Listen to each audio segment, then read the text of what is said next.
Yeah, well, nice to meet you, first of all. Welcome in our academy, and we hope to have a nice conversation with you about some critical questions. Let me ask my first question. There has been many speculation over Russian influence into the US-American election campaign.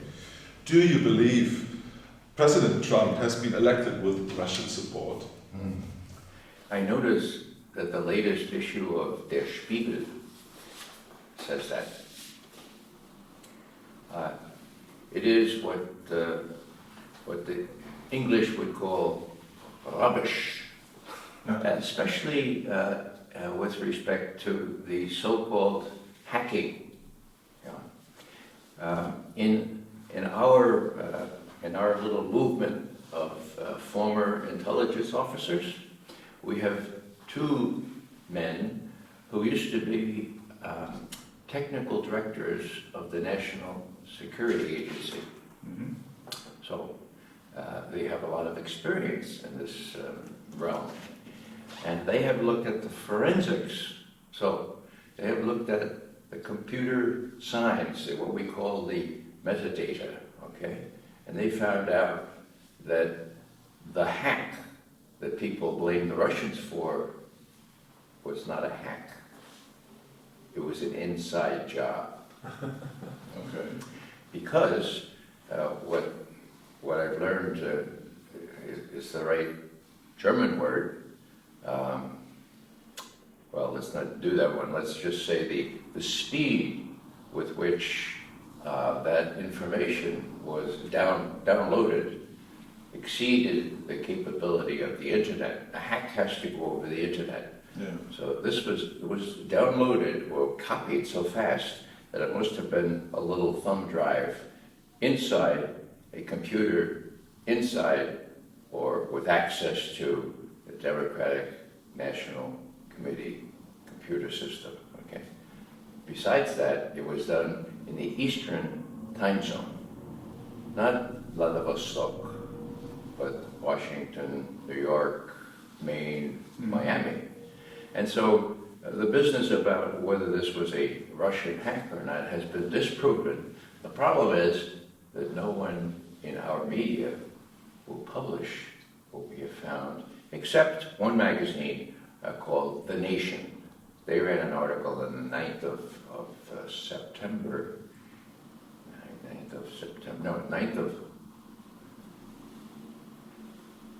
9th of August it was, and they caused quite a storm, and not in Moskvas, this was a real storm, because everyone believes that Trump would not be president except for the Russians. And this is total falsch, it's a total lie, and it's a very mischievous lie, because if you blame, nothing could be worse than blaming someone for Trump. I have no sympathy for Trump's policies. There are many reasons to get rid of him. I mean, my grandchildren will not have fresh air to breathe. I have 9 grandchildren. They won't have clean water to drink. That's enough to impeach your president. That's enough to get rid of him.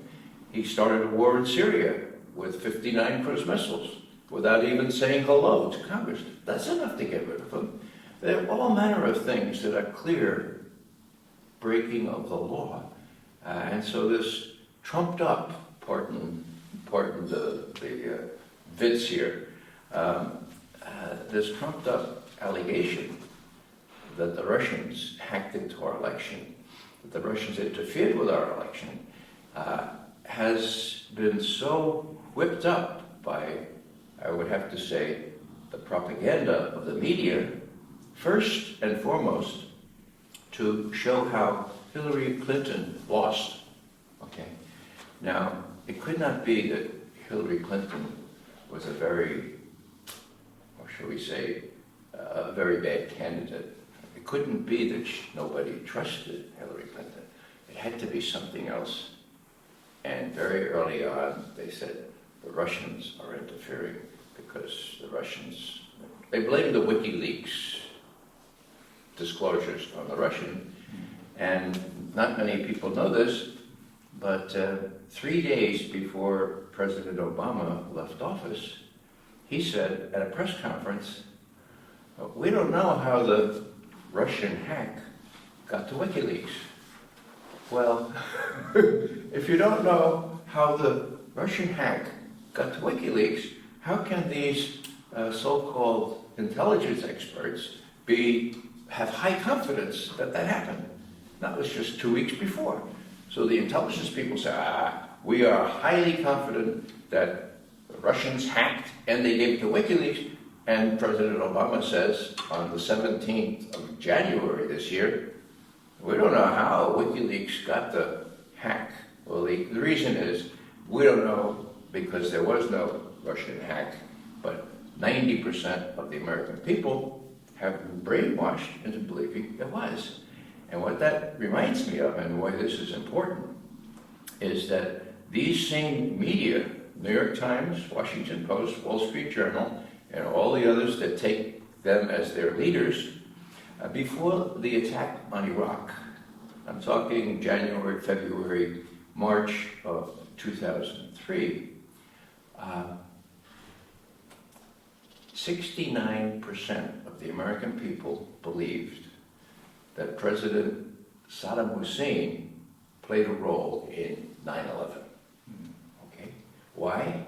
Because he had contacts with Osama bin Laden. Total falsch. There were no contacts. And the intelligence community was good on that. They said, no, there weren't any contacts, except their leaders didn't object when Colin Powell wanted to say that. But the other thing, of course, was the weapons of mass destruction. The nuclear weapons, the chemical and biological weapons, okay? That was not a mistake, I have to tell you, because these are my old friends, my old colleagues. It was fraud. Not a mistake. And so my point is simply this. If 69% of the American people believed that Saddam Hussein had nuclear weapons, or was about to get nuclear weapons, and he was going to give them to terrorists, my goodness, well, of course you have to have a war. Now, let's fast forward to today. How many people believe that the Russians are responsible for Donald Trump? Well, the latest polls say about 65%. And so, does the New York Times? The New York Times knows better. What is it trying to do? I haven't figured this out. Do they want a war with Russia? I don't think so. But tension with Russia is very good because, as you know, peace is very bad for the arms trade. Tension? War? What could be better? And that sounds like a simple explanation, but it's the best I can come up with because the corporations that run the newspapers as well as the arms industry all profiteer, I don't say profit, profiteer on tension. So it's a very dangerous situation, and as I discussed with a couple of people here in Germany, okay, you don't care so much about whether the Russians hacked into the US election. You know that the BND warned last November the Russians are going to hack into our election. And they didn't. And you go, big story, they didn't. Hey, guess what? The Russians didn't hack it. Well, they didn't hack into our election either. And that's important because if Der Spiegel today and others say, oh, the Russians are behind this, and the Russians do this, and the Russians do that, then just as with Iraq, crazy people will do crazy things, and that's what I hope to expose here in Germany, that we take this very seriously, and it's a very unexpected, but a very good question. I'm sorry that I gave such a long answer, but it's been in the top of our minds, and you can find German translations of our major articles on this having to do with whether the Russians hacked or not on my website. I can also give you links to that. So thanks for the question. Okay. Next question is referring to intelligence. After Snowden and WikiLeaks, how safe do you think are state secrets today? Well, you know, people usually pose this question in terms of, don't we have to compromise between national security or our own personal security and the need to know everything about what everything's going on. Now, we have an expression here in our country, in our country and in Staaten, in the USA, after 9/11, everything changed. Okay, if you say to someone, please complete this sentence, after 9/11, everyone automatically says, everything changed. Okay, now that happened once before. Actually, it was in January 1933. After the Reichstagsbrand, the fire there, everything changed. And Sebastian Haffner, who wrote that wonderful Das Leben des Deutschen, a wonderful book, explained, he was a young lawyer in Berlin at the time, so he was right there watching this. He said, after the burning of the Reichstag, it was expected that your conversations on the telephone would be listened to, that your Schreibtisch, your desk would be broken into. So what do we have now after 9/11? After 9/11, we learned. Now, this is hard to believe because I had difficulty believing it. All our emails and all our telephone conversations are collected. Now, they're not all listened to and they're not all read, but they're all stored in a retrievable form, okay? So that anyone can find out what was McGovern doing here in Germany. I just look into the emails there and maybe a couple of telephone calls, pull it right up, you know. So what is the danger to privacy? Well, when Edward Snowden, who was working for a contractor working for the National Security Agency, NSA, when he found out the intrusive nature of this privacy-violating collection, it disturbed him greatly because he, like the rest of us, took an oath to the Constitution of the United States. It's the only oath we take, except maybe the marriage oath, okay? So we don't take an oath to keep confidential, classified material confidential. The only oath we take is the Constitution of the United States. And I always carry a copy with me. There it is, okay? Okay. Now, Edward Snowden was a self-taught, self-made man, and I've seldom seen the likes of him with respect to intelligence and integrity, okay? So he looked at the Fourth Amendment, just one sentence, okay? And the Fourth Amendment to our Constitution says, the right of the people to be secure in their persons, places, papers, and effects against unreasonable searches and seizures shall not be violated, and no warrant shall issue but upon probable cause, supported by oath or affirmation, and particularly describing the places to be searched or the persons or things to be seized. That's all it says. Now, probable cause, that means there's reason to suspect that you're doing something illegal. Well, if you collect information on all of us, are we all under suspicion of doing evil? And a warrant is necessary here. Do we have warrants out against us? So it's a direct violation. And he looked around and he saw his colleagues there, and he was working in an office in Hawaii. And he said, hey folks, you know, we all swore an oath to abide by this Constitution. Doesn't it bother you? And I had a conversation with Edward Snowden 2 years ago in Moscow. And I said, so what did they say? And he said, well, I looked and they said, yeah, but we need the job. And I looked at them, said Edward Snowden to me, and I said, well, yeah, Mary has a hindered child, and Joe has 3 people at college, and Martha, she's just about ready to retire. So I said, somebody has to do this.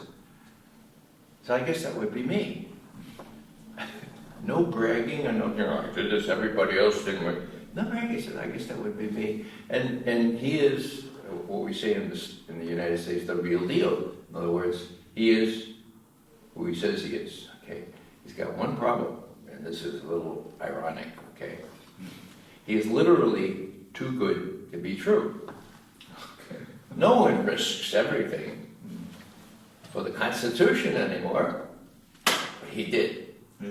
And so, what was his problem? His problem was the privacy, the fact that once this information is collected, it will always be used against you by the government. Now, I have a friend who is from Holland. He's a computer expert. And he was saying, Ray, the way I look at it is this. These lists, okay, lists of people and what they do. We had those lists in Holland before the war, Second World War. Every Bürgermeister, every mayor had a list of people. Name, address, religion, und so weiter and so forth. So, the mayors knew what would happen when the Nazis came in, and it was, of course, it was given fact that they would come in. So, the mayors with integrity burned the lists. The other mayors who wanted to sort of cooperate with the Nazis, they were the first, oh, we got a list here, and everything, Juden, you know, and they gave them the list. Those were the first people shipped off to Auschwitz, okay? Now, that's what lists do. Now, if you put those on a computer, my God, the danger is so much more, okay? The last thing I'll say about this is that when Snowden came to Hong Kong, he did that because there was no other way that he could accomplish his mission and have any hope to stay alive and avoid getting killed or getting put in prison. The first thing he said was, I did this because of the experience of other whistleblowers who have been put in prison or have been threatened with 35 years in prison. And then he said, I did it so that there would be privacy and that people would be protected because that's what our founders had in mind. Next question, totally different issue. How do you estimate the risk of a nuclear war between the US and North Korea? Our president, President Trump, is, I'm sad to say, what I have been saying here in German, unberechenbar. So he is totally unpredictable. I don't know why he raises this problem. It is not a real problem. Okay. Now, back under President George Bush, someone wrote a speech for him, and he said, well, why don't we talk about, yeah, this would be good, it would sound really good, an axis of evil, okay? So that would be Iraq. We want to do Iraq first, right? Iran, and let's throw in North Korea, you know? Okay. So, what happened to Iraq? They didn't have any nuclear weapons.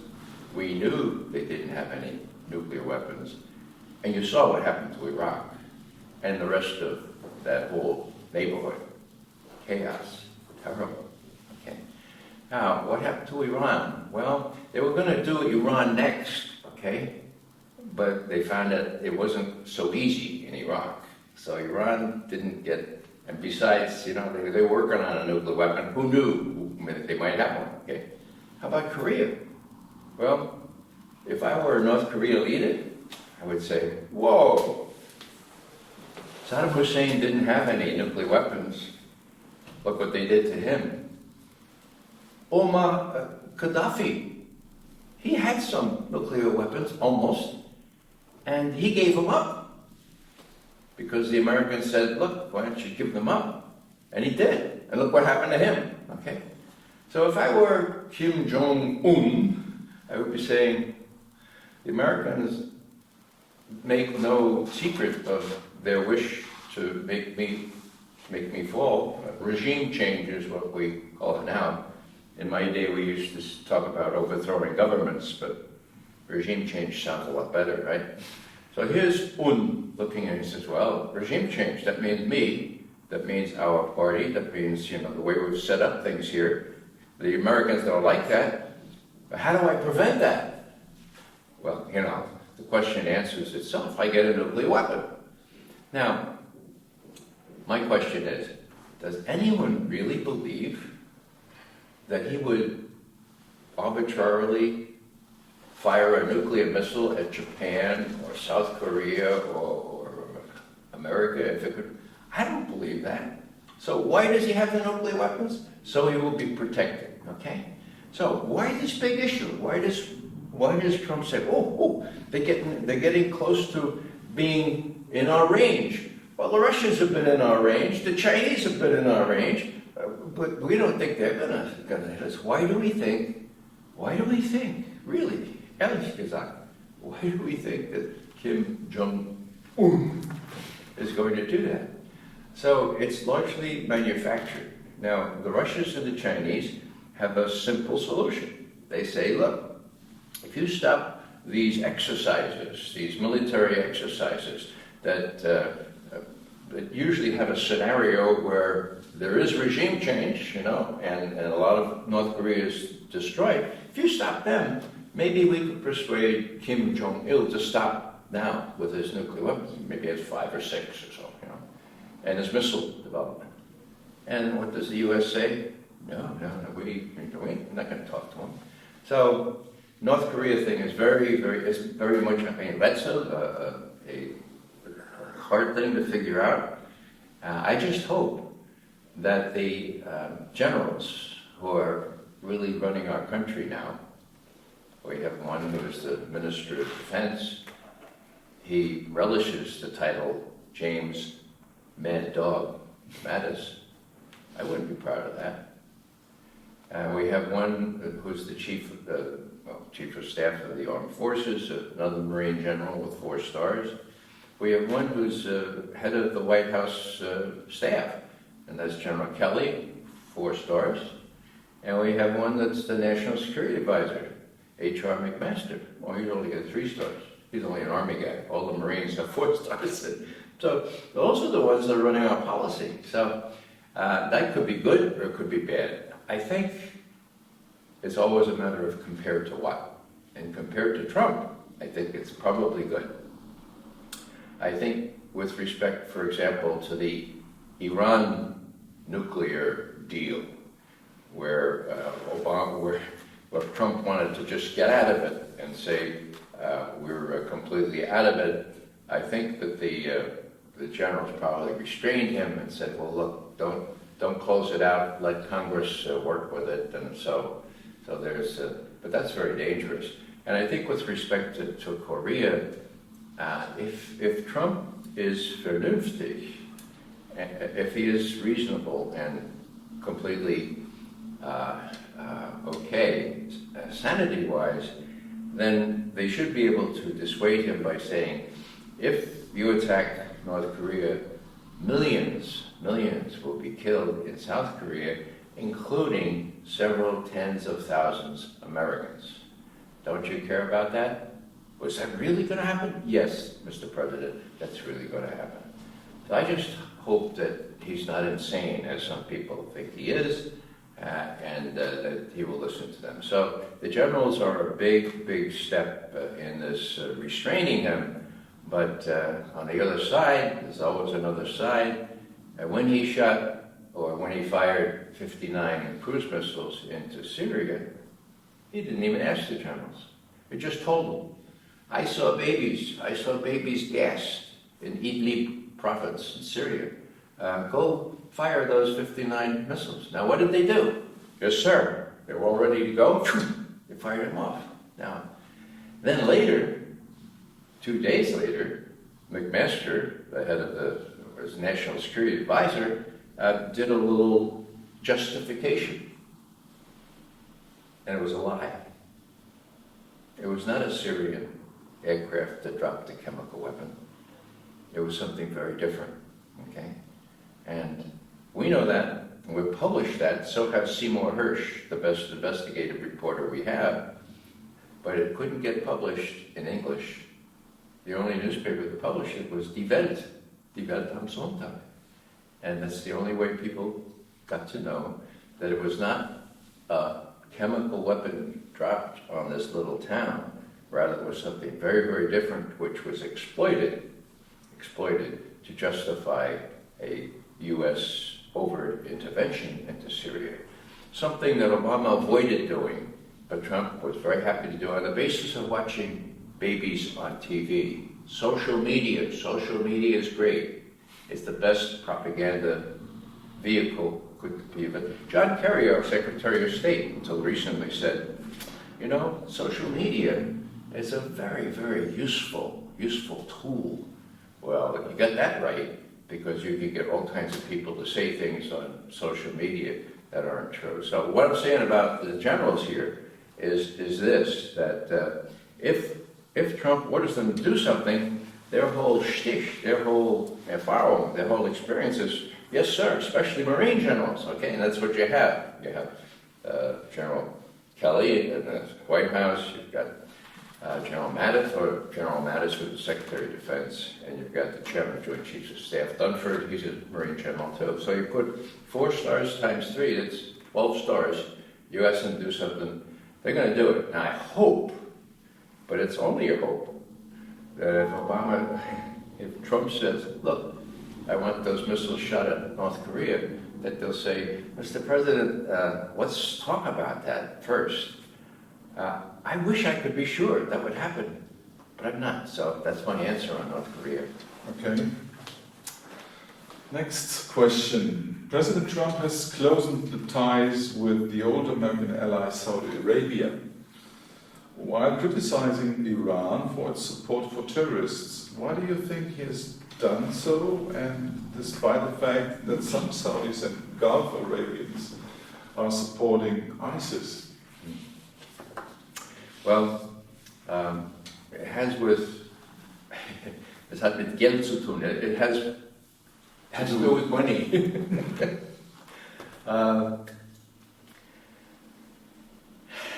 Let me refer to Pope Francis. I'm a Catholic, and I like a lot of things about Pope Francis. He and I don't agree on everything. He would call me a cafeteria Catholic, and I would call him a cafeteria Catholic too, especially with respect to his views on women. I really think those are very altmodisch, very out of touch, yeah, old-fashioned. But when he came to Congress 2 years ago, well, almost exactly 2 years ago, he got up and he said, you know, the main problem here is the blood-drenched arms traders. Oh.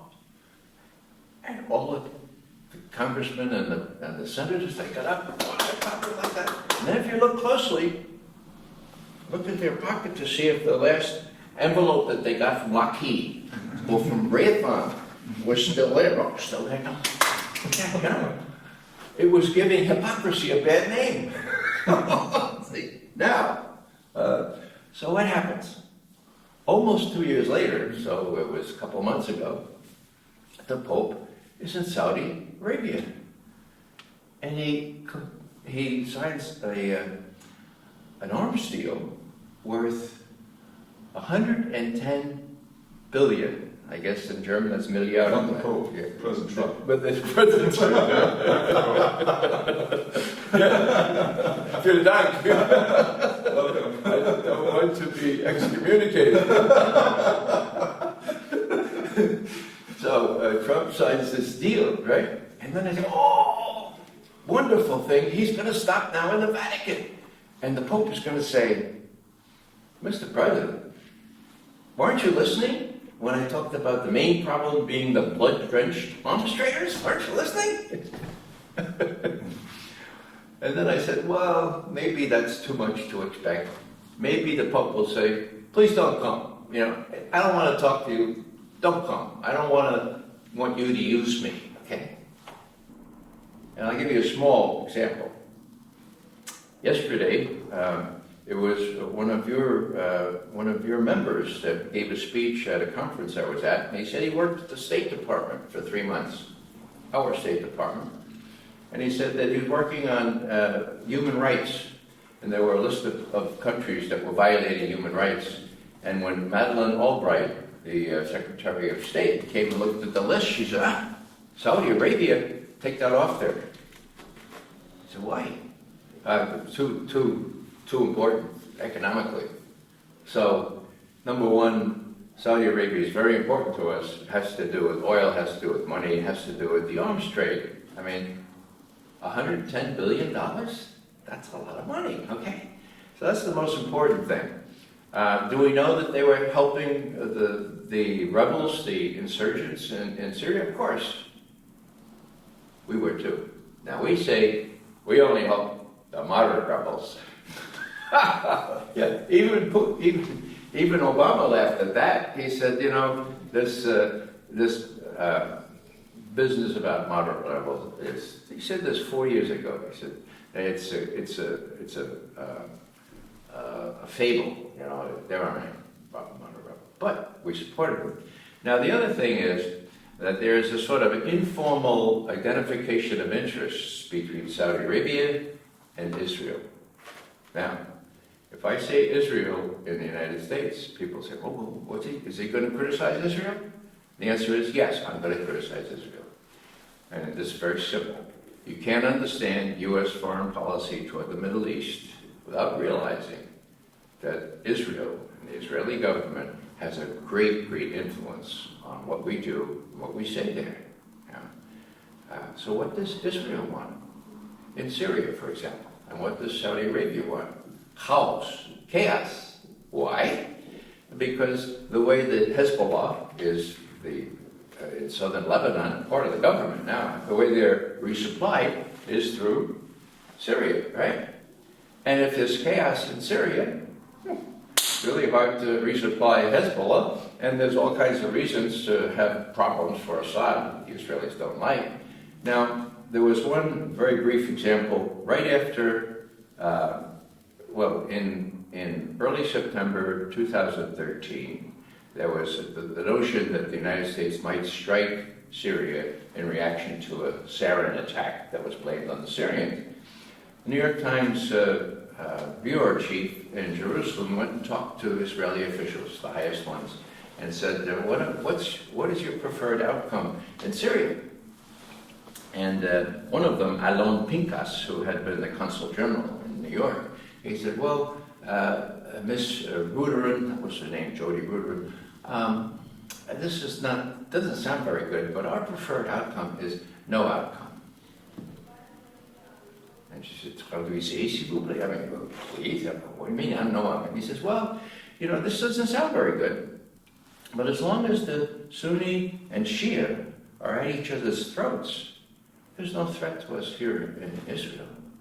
Now, we look at it as sort of a playoff game between two sides. We don't want either one to win, and we don't want either one to lose. So, yeah, that is our preferred outcome, no outcome. I believe that this was unusually candid. And because a lot of people were on vacation in the United States, it got into the New York Times.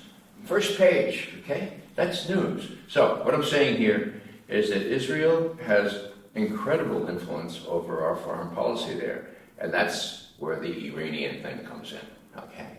Iran poses no danger to the United States or to anybody else. Did they used to support terrorism? Yeah, they did. But that was 3 decades ago, okay? 3 decades ago. So you have a bunch of untruths being circulated all this business about them doing this and doing that, and then developing missiles. Well, the missiles weren't covered by that. So there are artificial means being used, and who's doing that? Well, you look at them, and then the people, some of them are Israeli citizens, okay, dual citizens. They're policymakers in the United States, but they're also Israeli citizens. And one of my colleagues just wrote an article about that, said he doesn't think that Israeli citizens should be making policy for the United States, and he was banned from the American conservative magazine. He can't write for them anymore. That's how bad it is. Thank you. These were my questions. My question, which political steps would you propose to the new German government to foster a new policy of detente? Well, I have to confess to a little bit of discomfort at that question because I'm a Nachrichtendienstler, and our job is not to propose policy, but just to give the Unterlagen, to give the real information that would be able to inform policy. But you think of. But I can think, yeah, die Gedanken sind frei. Ja, immer noch? Okay. Hopefully. You hope. Oh. So, yeah, I think that the most important thing is the media. Mm-hmm. Now, someone just told me this morning that Der Spiegel has a very big article about how Trump would not be president if it weren't for Mr. Putin. Mm-hmm. That's a lie. Mm-hmm. I can prove that. But most of my American people, my friends in New York, I was born in New York, I went to university in New York. When I go back there, they say, well, how can you say these things, Ray?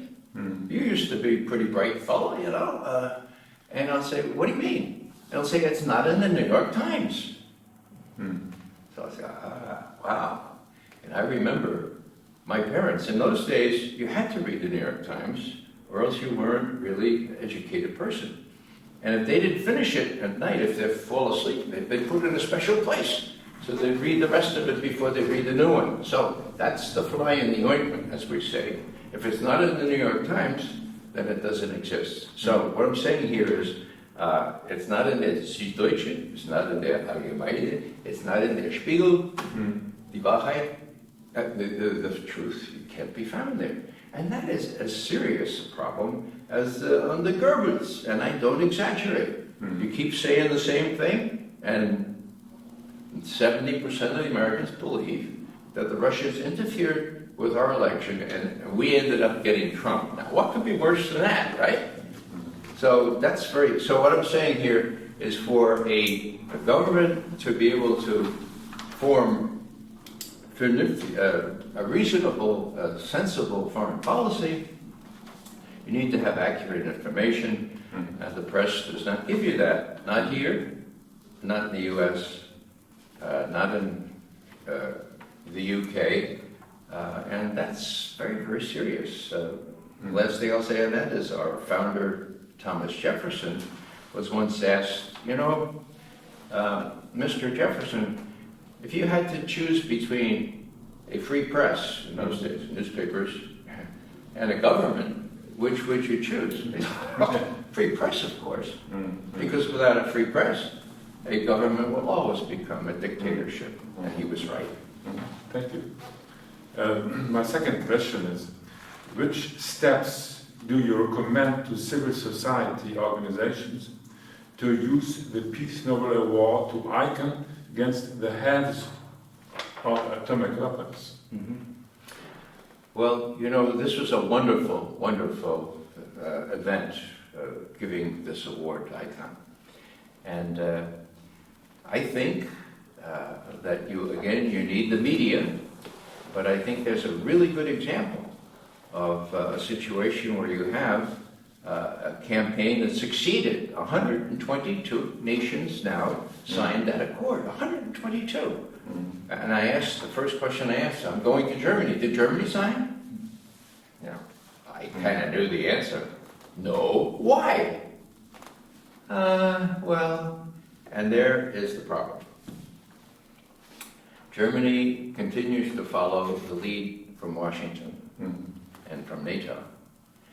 And when you have chaos in Washington, when you have so much tumult and change in the air, then that's a very dangerous thing to do. And what I say sometimes, and my German friends, don't say this, but what I say is this, that I was alive during the war, that is World War II. I was born 1 week before Hitler drove his tanks into Poland, okay? And I know what it was like waiting in line for a little slab of butter, but I also know what it was like after the war, and so I know something about the war. And when I think that most Americans know nothing about World War II, and when I think about what the effects of that are, then we're in a very dangerous situation. And that's the way it is. America has been protected by this great big ocean we have, actually 2 of them on both sides. And when I ask Americans who pretend to be educated, how many Russians do you think perished? How many got killed in World War II? They say, well, I don't know. That was a lot of them, maybe 1 million. And I said, would you believe 27 million? Or Putin says 25 million? Well, has Putin? No. Well, his brother died, the siege of Leningrad. There's a personal experience. So all I'm saying is that the Russians know what war is like. We don't. And that is a big disadvantage, and it gives countries like the United States a unrealistic view of whether people should either use or even threaten to use weapons of mass destruction. What I would say here is that the UN Charter not only forbids aggressive war, but forbids die Drohung, to threaten aggressive war. And so when we say everything's on the table, right? Meaning nuclear weapons as well. Well, that's a direct violation of the UN Charter. And what I would really like to see is the Bundesregierung, or somebody who can speak with some weight, say, well, wait a second. If you include nuclear weapons, that's against the Charter. We'd like you to change that. But everybody's still afraid. So, 72 years after World War II, I could understand during the first couple of decades where Germans would act like children. Okay? And I could understand when they could act like teenagers. But when are the Germans, who are uniquely able, educated, sophisticated, at a high cultural level, when are they going to be able to stand up to the United States and say, look, we don't know why you're threatening North Korea. We don't know why you're opting out of the Iran outcome, the deal there, nuclear deal, but we are against those things, and we think you should stop. When is that going to happen? Well, I hope before I die, but I only have maybe 20 years at best, so, it's not a case of panic, no rush. There is a rush on, particularly when doomsday is possible. And I would say that Daniel Ellsberg, who worked on the doomsday process, that is the targeting of the populations for nuclear weapons, he has just written a book. And it is the best book on this subject I've ever seen. He knows it from the inside. It's coming out next month in November, and he says that unless we change our view, we'll never be as lucky as we have been so far. We will come very, very close, twice in 1983, to a nuclear exchange. Thank you. We have a short of time. Which role should civil society play in the development of détente against the militarization of foreign policy? Please. Well, I think that the time has come for us to put our bodies into it. Now, I know some of us have. I've been arrested twice in front of drone bases. Okay, this is where they teach young people to push a button And guess what? That button, having been pushed, kills suspected terrorists 7,000 miles away in Afghanistan or Pakistan or Somalia or the Philippines. Okay, whoa! How long does it take? 3 seconds. Why? Rammstein.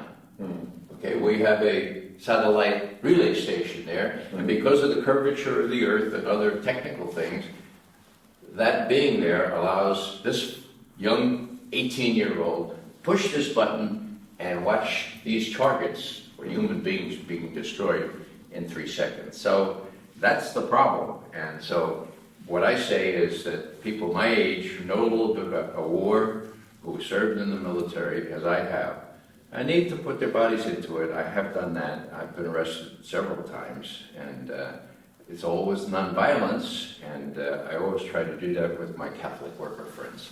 Thank you. Very courageous.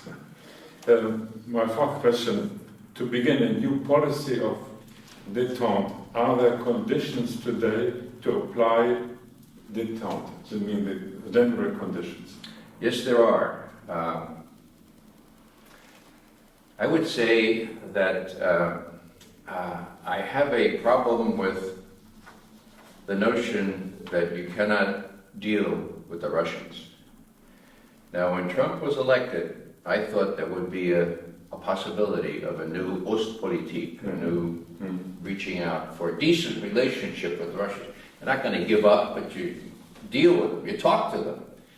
And that became impossible because of the blood-soaked arms traders. They liked the tension, and because of people trying to explain why Hillary lost and why Trump got in there, and it had to be the Russians. So the Russians are the big bugbear now, bugbear, literally. And unless people get out from under that and talk to Putin. What happened when Trump met with Putin? Well, not many people know this in the United States, but there was an outcome. There was a ceasefire agreement in Syria, okay, in a certain part of Syria.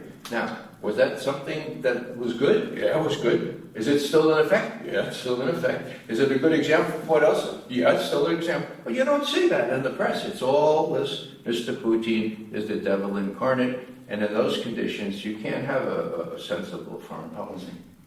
Okay, I understand.